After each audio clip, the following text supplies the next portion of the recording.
What's up, you movie-loving maniacs, and welcome back to the Lucid Nightmare. I'm your host, as always, Jay Schatzer, and it is time for a kind of quickie movie review of a film that I just watched last night. Been stewing about it all day today during work, kind of thinking it over, the pros and cons.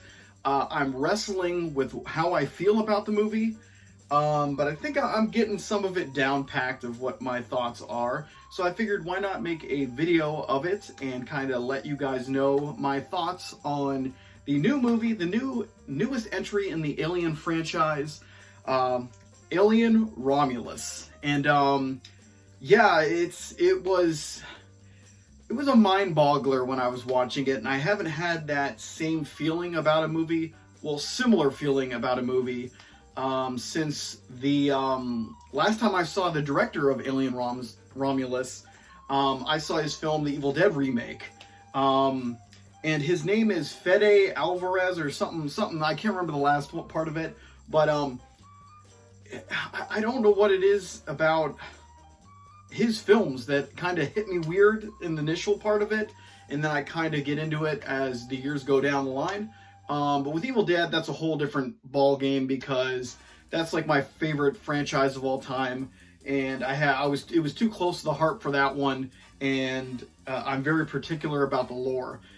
Alien and the Alien series, I'm more flexible just because, I was gonna say just because it's very sporadic in its franchise, but the Evil Dead franchise is very sporadic as well, with the different tone and stuff like that. So I don't really know exactly what it is about his efforts that kind of get me, because they do stay very close to the feel of the originals that he's culling from, but he makes a little bit of changes here and there that kind of throw me for a loop when I first initially watch it. But let's talk about the Alien Romulus movie.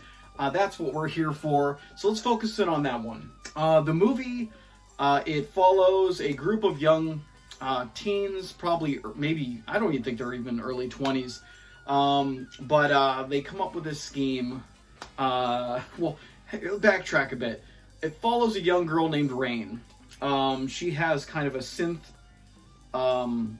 she calls him her brother, but it's a synth. It's somebody that her dad kind of gave to her before he died, and his only protocol is to keep her safe. So do what is in the best interest of Rain. So that's the kind of two pairing that we're kind of introduced to. And then she gets a contact from an old flame. He's telling her that they have a way to get off the planet. Now, she's been trying to get off the planet. She's been working for 4 years, I believe it was. And her contract's up. She's able to leave the corporation and the corporation planet that she's kind of stuck on. It's a mining planet. It's a horrible place. It's where her parents died from some kind of lung disease from being in the mines. So she wants the hell off this planet. But she goes up, and she comes to find out that her contract is extended. So she's, for lack of a better word, fucked. So she's kind of stuck there, and that's when she gets contacted by the old flame and tells her that there's a spaceship that's kind of dead and drifting up on the planet. They have a way to get up there, and if they can get into a cryostasis or a bed, that they'll be able to make I think it was a 6 or 7 year trip to this place, this planet. It was something like Vespa or something like that. Vestra. So that's kind of the plan, and that's the gist of the story. That's like the spoiler-free kind of setup of how things are. And the setup is amazing. It's really awesome. They throw you right into the world of Alien. It doesn't really miss a beat. The technology looks on par with the time period, and the time period is actually between Alien and Aliens. So it's between Ridley Scott's film and James Cameron's take on it. Yeah, like I said, very dire circumstances. You really hate the corporation, the Wayland Corporation. And it's a perfect setup, and you really sympathize with the character of Rain. And yeah, I mean, a little bit with the others, but they're kind of like one-note characters. There's really not too much depth. You know, like, her old flame is an old flame. His parents are dead. He has a cousin who's an asshole.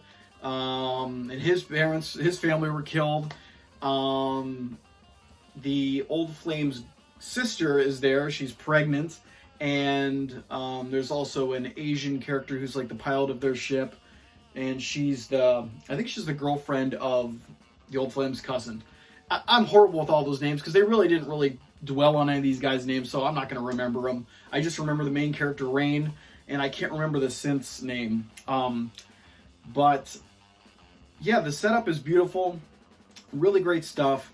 And I guess we'll go into more spoilerish stuff. So if you don't want to be spoiled, I know it's been out for probably a week now. So I was a little late to the gate. I was just waiting for a bunch of friends to go. But yeah, it's going to be kind of spoiler heavy from this point out.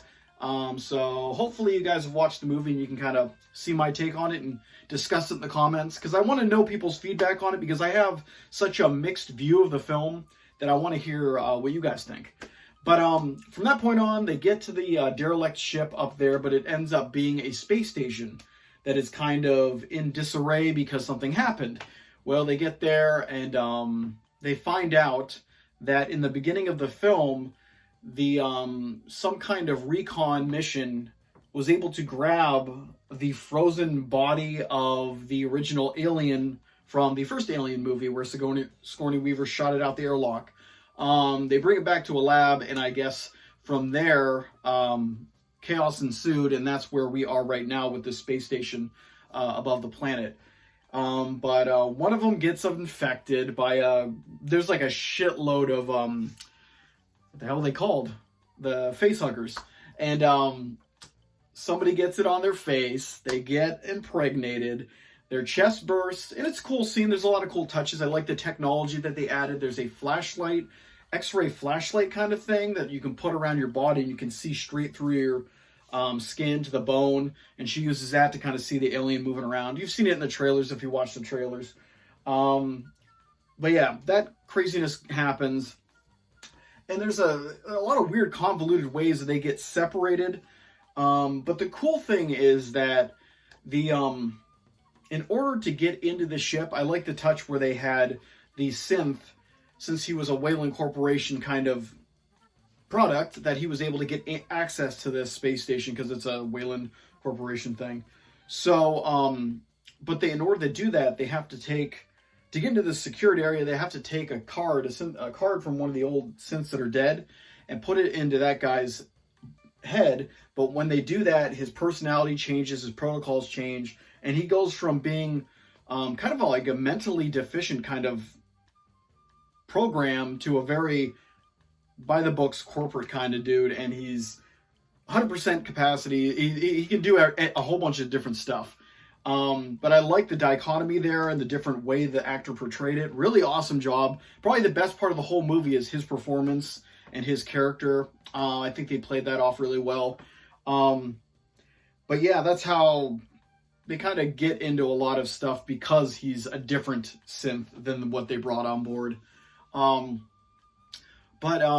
the effects are amazing in it. Really awesome stuff. I know a lot of it was practical. The effects that were shit, I'm going to tell you right now, and this is a huge spoiler, there is a character that shows up in the movie that is a character from the original, or at least the actor that played the character. It's a different synthetic. So in the first Alien movie, Ian Holm plays the character of, I can't remember his damn name off the top of my head. I had it for a second. He plays a synth that turns on everyone and pretty much is the main antagonist against the alien character. But he shows up, but it's a different synth, and it's a different character altogether. But he's there, and his likeness is used for that character. And Ian Holm passed away years ago. So it's just very unsettling and off-putting. I just don't like the idea of actors signing off, or their families signing off their likeness into characters that they wouldn't be able to perform themselves. Just really weird in general. And they don't pull it off at all because it looks like complete shit. It looks like an AI face swap where, like, it just looks like everything's off and it's moving weird. His jaw is just dangling when he's talking. And they could have probably just foregone all of that by either making it a totally different character synth, you know, just a different model or version of that synth, Or they could have just done it practical like they did some of the parts in Alien where he was so beaten up and messed up that they used like a puppet kind of looking thing. They could have done that because he was worse for wear in this movie. But I don't know why they did that. I didn't like the CGI. I don't think I'll ever get used to that, so it really takes me out of the movie. And he's in it for a lot of the movie. He is there for the long haul, so you see him pop up throughout the whole movie. He's an integral part of the story. So it's really unsettling, really weird. Yeah, I didn't like that part, and I don't know how I'll feel. I'm pretty sure it's something that's always going to rub me the wrong way. But other than that, I would say from the beginning of the half point, solid movie. It starts falling apart as it goes further and further on, because it's almost like they have to cram so much stuff in there, and they have to make it epic and over the top, yet there's still carbon copying scenes from Aliens, Prometheus, Covenant. It's almost insane how much stuff they're pulling from. The things that really pissed me off, I will never like this part. There's a part where a character says, I'm not going to say which one, but he says, get away from her, you bitch, like Sigourney Weaver did in Aliens. Stupidest shit I've ever seen. No purpose for him saying this line. He could have just said, get away from her. He didn't have to add the bitch part because it just was not the same scenario, did not have the same impact, was very weird, and he even stuttered a little bit and then paused and said, bitch, and almost looked, it was almost like it was just like, oh, see, you see, this is from the other ones, you'll like it. And it just took me out of it. It's stupid. Let's move the franchise onward and stop calling back to old stuff. And I'm talking about every franchise ever created in modern times. Stop it. It's stupid. It's ridiculous. It's pandering and it's insulting to people that actually love the originals. And that's my take on it. It's just stupid. It's this, I heard that as a rumor before I saw the movie, and I'm like, fuck. Why would they do that? And what other stuff is it? Just, there's a lot of over the top moments where it starts getting kind of ridiculous and absurd. But then I kind of liked how insane it started getting, because, I mean, this is a spoiler part. So the part where the girl who was pregnant injects herself with the black goo. The black goo is back from Prometheus and Covenant. I actually like that. I liked how they're bringing it back together with that stuff, because Prometheus, I enjoyed it. Covenant, I enjoyed it in parts. I liked Prometheus a lot because of the overarching story of like kind of ancient aliens, kind of things like that. But the black goo shows up there. She injects herself with it because she's dying, and she ends up having the most disturbing looking child I've ever seen in my life. It's got a engineer's face, but it's long and lanky and weird. And I just saw a post on Facebook where there was an actual guy that played that part. I don't know if it was a joke or not, but he looked really messed up, like the character. But yeah, those parts were really weird and freaky. I kind of enjoyed that, but it was out of control by the end because there was so much stuff happening, so many aliens, so many face huggers running around. It was a blend of Alien and Aliens, where it was a street horror movie in the beginnings, and then it just went off the rails in action stuff, but it went really off the rails, and I know that put a lot of people off to the movie in general.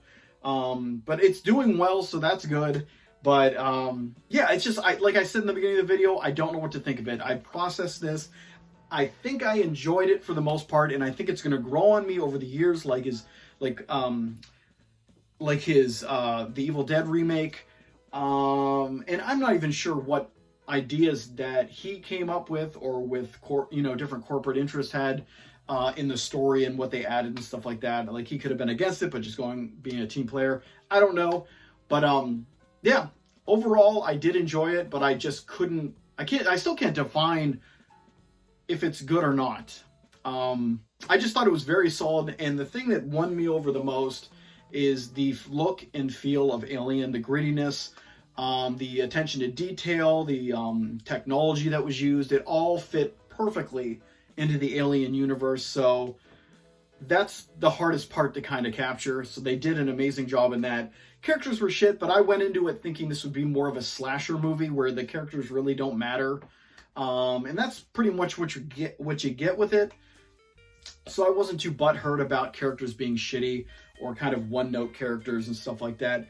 Rain, she's good enough, but can we maybe possibly have an alien movie that doesn't have the main hero being a brunette white chick? Like, it was, you know, we've done it so many times. Sigourney Weaver nailed it out of the park.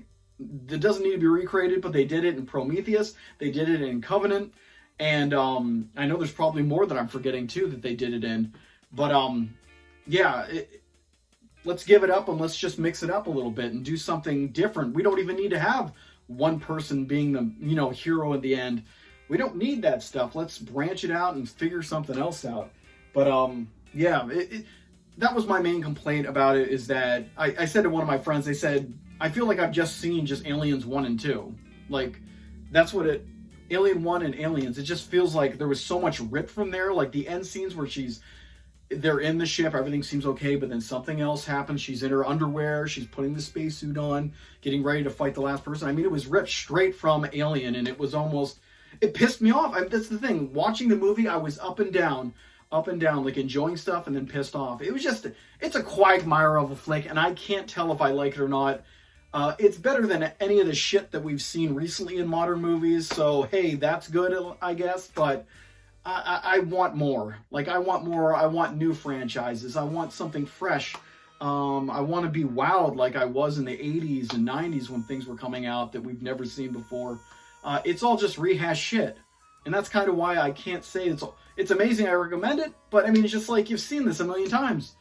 I'm just afraid, my biggest fear, and this goes beyond movies, that we as a civilization are stagnant and we are slowly decaying, and we are not going to reach those heights that we ever did. But that's me. Sometimes I'm a downer, but hey, that's why I got so many old school movies here. That's why I'm buying so many old school books like Alien and Aliens right here, and just kind of reading and going back to those old stories, because it's a drought we're in, but hey, whatever. But that's my thoughts on Alien Romulus. Hope you enjoyed that. I hope you had opinions of your own. I'd love to hear it in the comments below. Tell me what you thought of it. What do you agree on what I said? What do you disagree? What do you want to see in an alien movie? But yeah, that's it for me. So take care, stay out of trouble, and I'll see you the next time I'm in front of the camera, and the next time we're doing a Lucid Nightmare. So see ya.